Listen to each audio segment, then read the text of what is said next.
Hi, welcome to another TerranScapes video. This video depicts a set of modular boards. Modular boards were completed as part of a custom request that has a few stipulations that vary from some of the other boards that I've made in the past. First, the boards are 24 inches by 24 inches almost.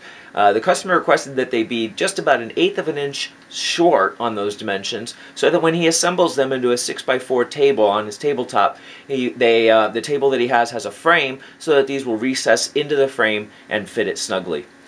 The boards have been finished with a static grass, and the static grass is intended to as closely model as possible the GW static grass. I'm holding the tub here of their basic static grass. This is labeled, at least on mine, as modeling grass. And this tub is $8.25. That is pretty expensive. So what I've gone in done is I've made a custom blend of a couple different static grasses that are available at a much lower price, and done what I believe to be a fantastic job matching this. There's a static grass that I've been using before, which is Knox Spring Meadow, which is actually a pretty close approximation, but is just a little bit brighter than the GW static grass. So by doing a blend of a couple static grasses, I was able to get something that looks incredibly close to GW's at a much lower cost. The boards have a variety of layouts. At this point, only 12 of the 12 of the 18, I believe, boards have been completed. I'll have to double check that final number. But it includes 3 rock boards, 3 difficult terrain boards, 3 hill boards, and the rest are plain boards. And I'll show you a little bit of each of those. So first, perhaps we should best maybe start off this video by taking a look at the boards laid out in a 6x4 configuration so you can get a sense of how they look en masse. Here you can see 6 of the boards completed so far in the set, laid out to make a 6x4 table. As each of the boards is just under 2 feet across. This has been trimmed slightly so that it would fit within the customer's pre-designed table that he's adding these to. And here on the boards, up in the upper right corner, we have a hill board. And what I've done is, because these boards are double-sized, I've doubled the features basically on each one. So on this hill board, I have the hills facing each other, making a little bit of a canyon pass with larger hills than I'm able to do normally. I've added in some clumps of vegetation, some spots of the boards a little away from them to kind of tie in the boards together. This is a difficult terrain board with lots of very short rocks scattered throughout. Same over here in the lower left corner. All of these rocks are, fairly low profile with smaller pieces added in to try to, give a general feel that this is an entire area of difficult terrain. And here, just as a nice comparison side by side, you can see a rock board.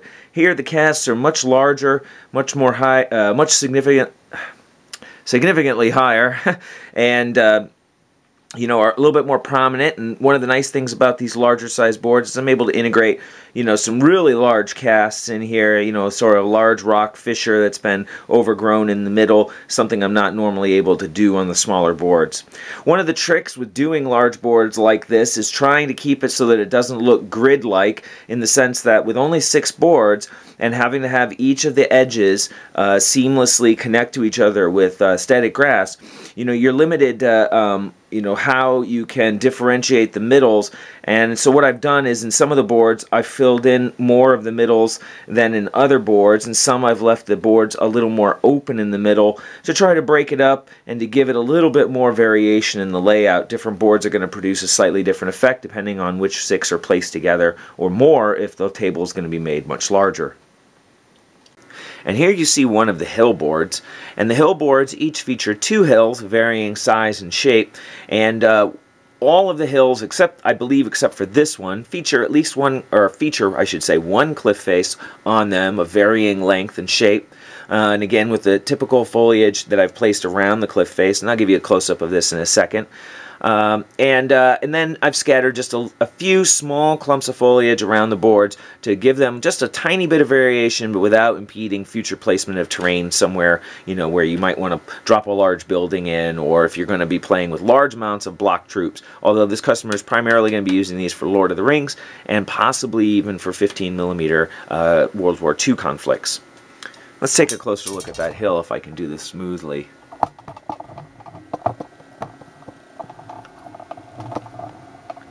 So there you can see the plaster cast facing for the rocks with a little bit of talus scattered below and some of the vegetation that's been put in to dress it up and to tie it into the board with a little bit more interest.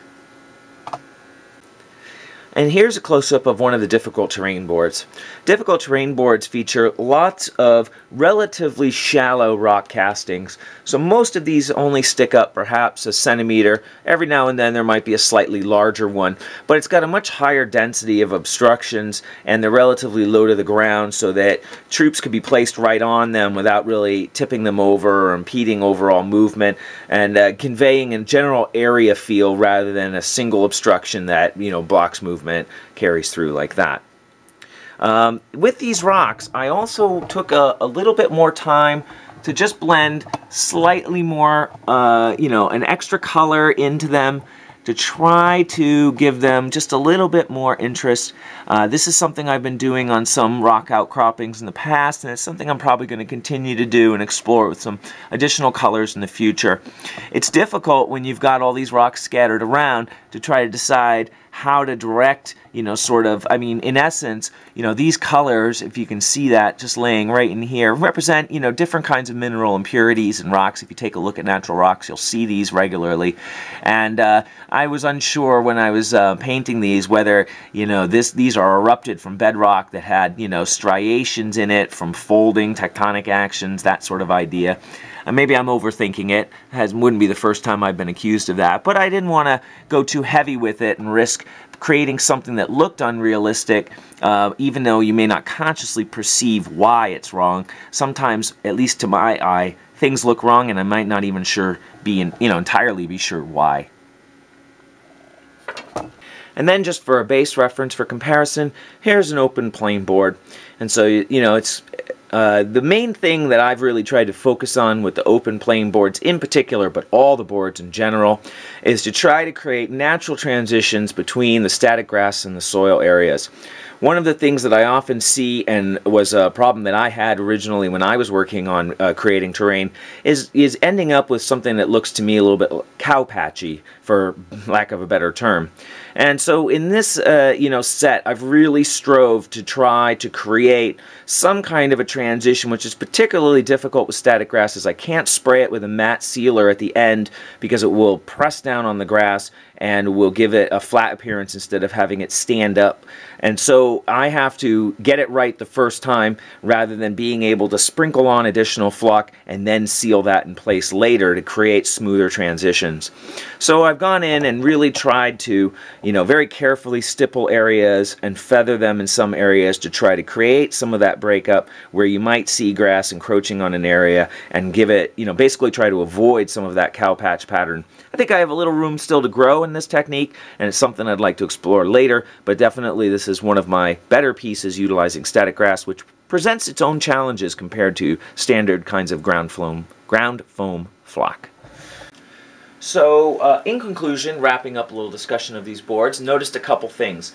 While the static grass is a little bit difficult to work with, I find it more challenging than ground foam flock because, again, as I mentioned before, it's difficult for transitions, it's a little unforgiving, you can't seal it quite the same way, so you can touch it up as easily.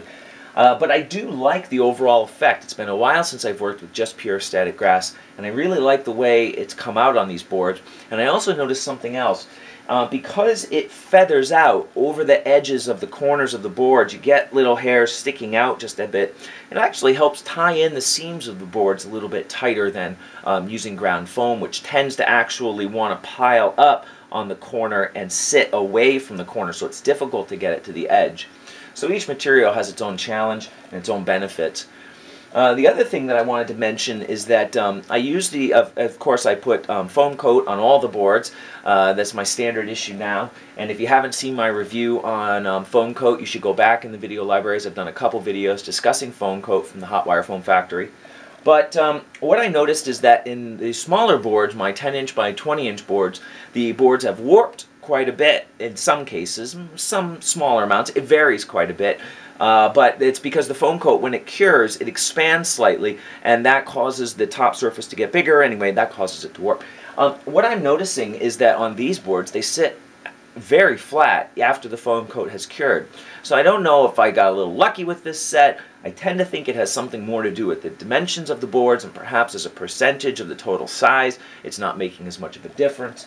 But it's inspired me to try to pursue, maybe doing 24-inch boards as a more standard issue rather than the smaller boards. It produces a lower number of configurations, so that tiling the boards doesn't have as much variability, but it produces some other benefits. So it's a bit of a trade-off, and I'll probably offer both as an option in the future.